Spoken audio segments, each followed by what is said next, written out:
Assalamualaikum warahmatullahi wabarakatuh.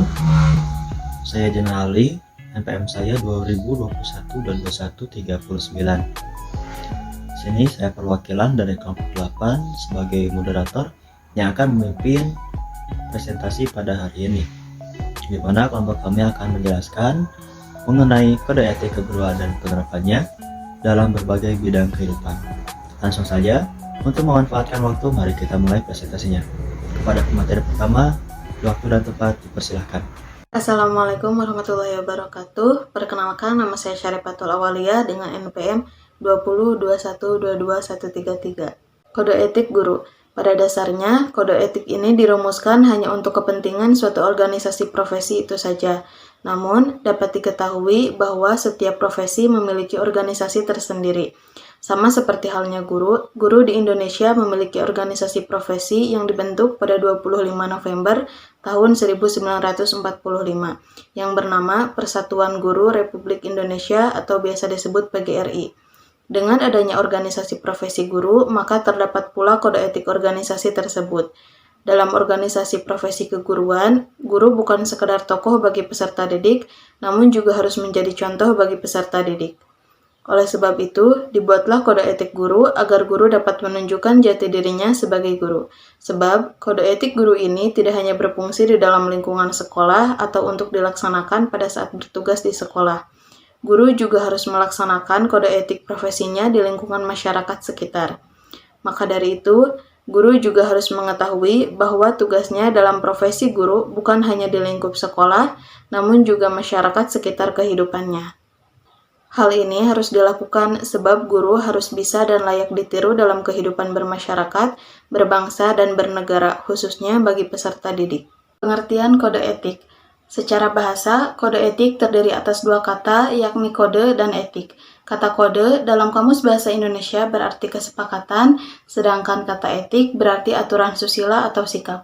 Jadi, kode etik merupakan suatu kesepakatan yang mengatur sikap seseorang dalam bertindak. Atau kode etik ini dapat diartikan sebagai pola aturan, tata cara, tanda, atau pedoman etis dalam melakukan suatu kegiatan, pekerjaan, bahkan berperilaku. Dalam kode etik suatu profesi ada norma-norma yang harus diindahkan oleh setiap anggota profesi dalam melaksanakan tugas profesinya dan dalam menaungi kehidupannya di masyarakat. Norma-norma tersebut berisi petunjuk-petunjuk dan larangan-larangan bagi para anggota profesi tentang bagaimana mereka melaksanakan profesinya. Tidak hanya itu, kode etik profesi pun berisi tentang tingkah laku anggota profesi pada umumnya dalam pergaulan sehari-hari di dalam masyarakat. Dengan demikian, kode etik profesi berperan sebagai sarana kontrol sosial bagi masyarakat atas profesi yang bersangkutan. Adapun pengertian kode etik menurut para ahli. Yang pertama yaitu menurut Siswanto. Kode etik guru adalah suatu pedoman sikap dan perilaku yang bertujuan untuk menempatkan seseorang profesi guru menjadi terhormat, mulia, dan bermartabat yang dilindungi oleh undang-undang.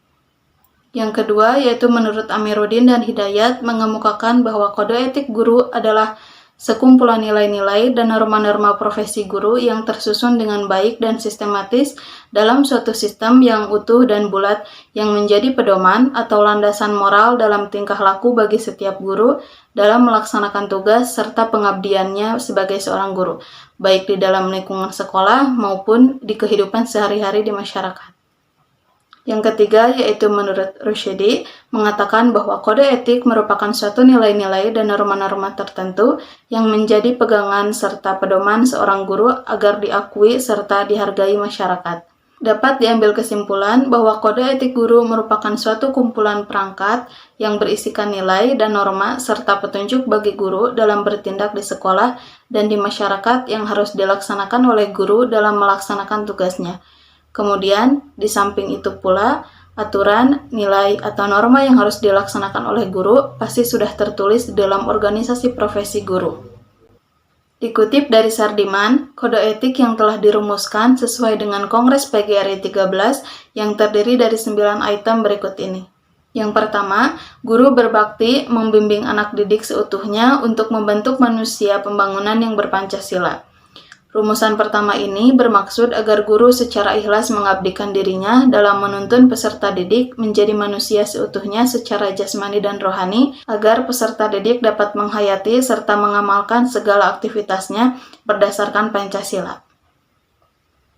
Yang kedua, guru memiliki kejujuran profesional dalam menerapkan kurikulum sesuai dengan kebutuhan anak didik masing-masing.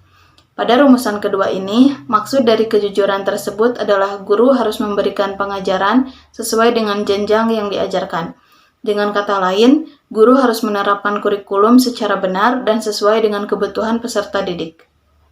Yang ketiga, guru mengadakan komunikasi terutama dalam memperoleh informasi tentang anak didik, tetapi menghindarkan diri dari segala bentuk penyalahgunaan. Dalam hal ini, guru harus dapat berkomunikasi secara harmonis, ramah, kasih sayang, dan saling keterbukaan dalam memperoleh informasi mengenai diri peserta didik tersebut. Yang keempat, guru menciptakan suasana kehidupan sekolah dan memelihara hubungan dengan orang tua murid sebaik-baiknya. Maksudnya ialah guru harus dapat menciptakan suasana kehidupan sekolah dengan kondisi optimal, sehingga dapat menjadikan peserta didik menjadi merasa belajar, harus belajar, perlu dididik, dan perlu bimbingan. Yang kelima, guru memelihara hubungan baik dengan masyarakat di sekitar sekolahnya maupun masyarakat yang lebih luas untuk kepentingan pendidikan. Seperti yang kita ketahui, bahwa masyarakat juga bertanggung jawab atas pelaksanaan pendidikan. Oleh sebab itu, guru harus dapat membina hubungan atau interaksi yang baik di masyarakat. Yang keenam, guru harus secara sendiri atau bersama-sama berusaha mengembangkan dan meningkatkan mutu profesinya. Maksud dari rumusan ini adalah dalam meningkatkan pelayanan terhadap masyarakat, maka guru harus meningkatkan kualitas profesinya. Hal ini sangat penting sebab baik buruknya layanan akan mempengaruhi citra guru di tengah masyarakat. Yang ketujuh, guru menciptakan dan memelihara hubungan antar sesama guru baik berdasarkan lingkungan kerja maupun di dalam hubungan keseluruhan. Dalam meningkatkan mekanisme kerja guru, kerjasama serta pembinaan antar guru di tempat kerja maupun di luar sangatlah penting. Yang kedelapan, guru secara bersama memelihara, membina, dan meningkatkan mutu organisasi guru profesional sebagai sarana pengabdiannya. Dalam hal ini, dengan meningkatkan mutu organisasi profesi guru, maka akan mampu merencanakan dan melaksanakan program yang bermutu dan sesuai kebutuhan masyarakat. Dan yang kesembilan, guru melaksanakan segala ketentuan yang merupakan kebijaksanaan pemerintah dalam bidang pendidikan. Dalam hal ini, guru juga harus mematuhi segala peraturan serta kebijakan pemerintah terhadap pendidikan, sebab pada hakikatnya guru juga merupakan warga negara sekaligus aparat pemerintah. Assalamualaikum warahmatullahi wabarakatuh. Saya Jana Ali, NPM saya 2021-22139. Tujuan kode etik. Pada dasarnya, tujuan merumuskan kode etik dalam suatu profesi adalah untuk kepentingan anggota dan kepentingan organisasi profesi itu sendiri. Secara umum, tujuan mengadakan kode etik adalah sebagai berikut. Pertama, menjunjung tinggi martabat profesi. Dalam hal ini, kode etik dapat menjaga pandangan dan kesan dari pihak luar atau masyarakat, agar pihak luar jangan sampai memandang rendah suatu profesi. Kedua, menjaga dan memelihara kesejahteraan para anggota. Yang dimaksud kesejahteraan di sini meliputi kesejahteraan lahir maupun batin, baik secara material, spiritual maupun kesehatan mental. Ketiga, meningkatkan pengabdian para anggota profesi. Tujuan lain kode etik dapat juga berkaitan dengan peningkatan kegiatan pengabdian profesi, sehingga bagi anggota profesi dapat dengan mudah mengetahui tugas dan tanggung jawab pengabdian dalam melaksanakan tugasnya. Keempat, mengenai meningkatkannya mutu profesi. Untuk meningkatkan mutu profesi, kode etik memuat norma-norma dan anjuran agar para anggota profesi selalu berusaha untuk meningkatkan mutu pengabdian para anggotanya. 5. Meningkatkan mutu organisasi profesi. Untuk peningkatan mutu organisasi profesi, setiap anggota profesi diwajibkan untuk aktif berpartisipasi dalam membina organisasi profesi dan kegiatan-kegiatan yang dirancang organisasi. Kemudian yang terakhir, meningkatkan layanan di atas keuntungan pribadi. Jadi, Anda sebagai guru, Anda sebagai seorang ahli di bidangnya, diharapkan untuk mengayomi masyarakat, bukan hanya murid, karena cerminan masyarakat yang akan membawa perubahan ada pada guru yang akan mengayominya. Jadi, bila ingin masa depan yang lebih cemerlang, maka guru harus dapat melewati arus globalisasi, harus dapat menguasai dan kritis terhadap lingkungan sekitar. Penerapan kode etik. Muhammad Rahman mengatakan bahwa secara keseluruhan salah satu dari segala aspek yang dijalani ketika melaksanakan tugas seringkali diangkat dari lingkup proses pembelajaran sebagai tugas utama guru. Penerapan kode etik guru dalam tugasnya sebagai berikut. Pertama, motif peran. Motif peran dan tugas guru dalam proses pembelajaran. Guru memiliki peran penting dalam proses pembelajaran. Salah satunya menciptakan situasi interaksi, pergaulan sosial dan masyarakat yang kondusif. Di samping itu, guru mempunyai motif peran dalam proses pembelajaran yang diselenggarakan dengan tugas yang bervariasi meliputi manajer, pemandu, koordinator, komunikator, fasilitator, dan motivator. Kemudian, guru sebagai konservator atau pemelihara, bertugas untuk memelihara sistem nilai yang bersumber dari norma. Di sisi lain, guru sebagai transmitter yang bertugas untuk meneruskan sistem nilai kepada peserta didik, meskipun guru sebagai transformator atau penerjemah, di mana guru berupaya menerjemahkan sistem nilai melalui penjelasan pribadi dan perilakunya. Tugas guru sebagai manajer, proses pembelajaran dituntut untuk mengelola proses operasional pembelajaran mulai dari mempersiapkan, mengorganisasikan, melaksanakan, dan mengevaluasi proses pembelajaran. Disinilah guru sebagai organisator yang mengorganisir dalam menyelenggarakan seluruh kegiatan siswa. Kedua, guru berbakti dan harus memiliki dedikasi dalam membentuk manusia Indonesia yang berjiwa Pancasila dan melaksanakan pembimbingan kepada peserta didik sehingga mereka memiliki bakat, minat, dan kemampuan dalam meraih cita-cita mereka. Di sisi lain, guru berupaya menciptakan suasana sekolah yang sebaik-baiknya untuk menghasilkan proses pembelajaran yang optimal. Di samping itu, guru memelihara hubungan baik dengan orang tua dan masyarakat sekitar untuk membina keberlangsungan pendidikan di masyarakat sehingga mutu pendidikan lebih meningkat. Dan terakhir, penerapan kode etik guru dalam masyarakat. Guru memiliki peranan yang cukup berpengaruh di lingkungan masyarakat untuk memberikan bimbingan dan pengajaran dalam mewujudkan masyarakat yang adil, makmur, dan sejahtera, serta berjiwa Pancasila. Tujuan ini adalah untuk mewujudkan manusia yang seutuhnya dan berpegang teguh pada kejujuran, profesional, serta memelihara hubungan baik dengan orang tua serta masyarakat sekitar untuk membina peran juga tanggung jawab bersama terhadap pendidikan. Sekian yang dapat saya sampaikan. Terima kasih. Assalamualaikum warahmatullahi wabarakatuh. Perkenalkan, nama saya Zahra Dwi Anggraini, NPM 202122147 akan menerangkan materi mengenai penetapan kode etik serta sanksi pelanggaran kode etik. Penetapan kode etik. Kode etik tidak hanya ditetapkan oleh suatu organisasi, profesi yang berlaku dan mengikat para anggotanya. Penetapan kode etik lazim dilakukan pada suatu kongres organisasi profesi. Dengan demikian, penetapan kode etik tidak boleh dilakukan oleh perorangan, melainkan harus dilakukan oleh orang-orang yang diutus dan atas nama anggota-anggotanya yang bukan atau tidak menjadi anggota profesi tersebut. Kode etik suatu profesi hanya akan mempunyai pengaruh yang kuat dalam menegakkan disiplin di kalangan profesi tersebut. Jika semua orang yang menjalankan profesi tersebut tergabung atau menjadi anggota dalam organisasi profesi yang bersangkutan. Sanksi pelanggaran kode etik. Pada umumnya, kode etik adalah landasan moral yang merupakan pedoman sikap, tingkah laku, dan perbuatan. Maka sanksi terhadap pelanggaran kode etik akan mendapat celaan dari rekan-rekannya. Sedangkan sanksi yang dianggap terberat adalah si pelanggar dikeluarkan dari organisasi profesi tertentu, menandakan bahwa organisasi profesi itu telah mantap dan tidak main-main. Sebagai contoh, jika seseorang anggota profesi bersaing secara tidak jujur atau curang dengan sesama anggota profesinya, dan jika kecurangan itu dianggap serius, maka ia akan dituntut di pengadilan.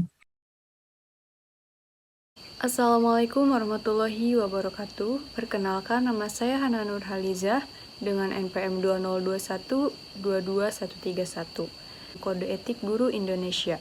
Kode Etik Guru Indonesia adalah norma dan asas yang disepakati dan diterima oleh guru-guru Indonesia sebagai pedoman sikap dan perilaku dalam melaksanakan tugas profesi sebagai pendidik, anggota masyarakat, dan warga negara. Berfungsi sebagai landasan moral dan pedoman tingkah laku setiap guru warga PGRI dalam menunaikan tugas pengabdiannya sebagai guru, baik di dalam maupun di luar sekolah, serta dalam kehidupan sehari-hari di masyarakat. Kode Etik Guru Indonesia merupakan alat yang amat penting untuk pembentukan sikap profesional para anggota profesi keguruan. Hal ini telah ditetapkan dalam Kongres PGRI nomor 13 tahun 1973 dan kemudian disempurnakan dalam Kongres PGRI nomor 16 tahun 1989 juga di Jakarta. Guru Indonesia yang berjiwa Pancasila dan setia pada Undang-Undang Dasar 1945 turut bertanggung jawab atas terwujudnya cita-cita proklamasi kemerdekaan Republik Indonesia untuk memenuhi karyanya dengan menjadikan 9 dasar-dasar yang telah dijelaskan oleh Syarifatul sebagai pedoman. Pengaturan mengenai hubungan guru dengan peserta didik dalam kode etik guru adalah hal yang seharusnya dominan dan utama, karena sebenarnya kode etik itu dibuat untuk memperjelas relasi antara guru dengan murid, sehingga tidak sampai terjadi pelanggaran etika profesi guru. Ketidakjelasan relasi guru dengan murid dan stakeholder lain itu akan menyulitkan pelaksanaan undang-undang guru, sebab beberapa pasal RUU Guru, termasuk dasar pemberian sanksi administratif, mengacu kode etik guru. Bila rumusan kode etiknya tidak begitu jelas, bagaimana Dewan Kehormatan Guru dapat bekerja dengan baik? Padahal salah satu tugas Dewan Kehormatan Guru itu adalah memberi saran dan mempertimbangkan dalam rangka pelaksanaan tugas profesional dan kode etik guru Indonesia. Berbeda misalnya, kode etik yang menyangkut hubungan guru dengan murid itu bunyinya seperti ini. 1. Guru tidak boleh memberi les private kepada muridnya. 2. Guru tidak boleh menjual buku pelajaran atau benda-benda lain kepada murid. 3. Guru tidak boleh berpacaran dengan murid. 4. Guru tidak boleh merokok di depan kelas atau murid.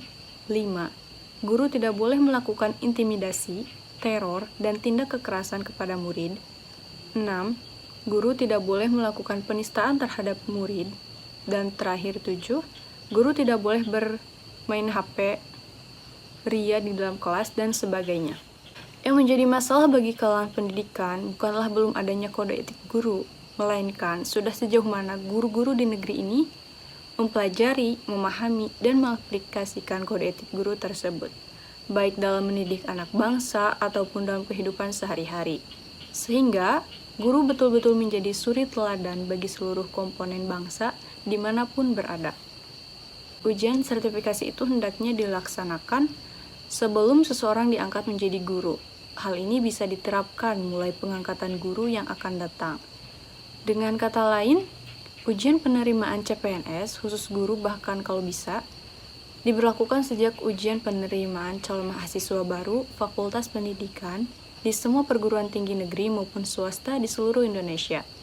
Materinya bisa mengambil dari standar minimal kelayakan calon guru Indonesia atau bisa disebut dengan SMK-CGI yang kisi-kisinya ditentukan oleh Badan Nasional Standar Pendidikan dan bisa dikembangkan oleh Lembaga Penjamin Mutu Pendidikan atau mengacu kepada standar kompetensi dan kualifikasi berdasarkan pada Peraturan Perundang-undangan Nomor 19 Tahun 2005 tentang Standar Nasional Pendidikan Bab 6 Standar Pendidikan dan Tenaga Kependidikan. Dengan membaca Peraturan Perundang-undangan Nomor 19 Tahun 2005, akan jelas bahwa untuk menjadi seorang tenaga pendidik yang profesional tidaklah mudah. Mereka harus benar-benar teruji dan memenuhi persyaratan. Setelah diberlakukannya uji sertifikasi yang diikuti dengan mendapatkan tunjangan profesi bagi guru, diharapkan ada peningkatan kesejahteraan yang diikuti dengan peningkatan kinerja. Baik, alhamdulillah materi dari awal sampai akhir telah kami paparkan. Terima kasih kepada para audiens yang mana telah mendengarkan presentasi dari awal sampai akhir. Terima kasih atas segala perhatiannya.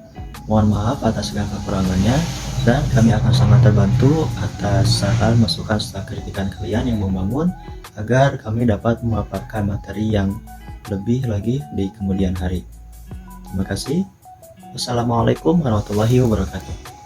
Terima kasih.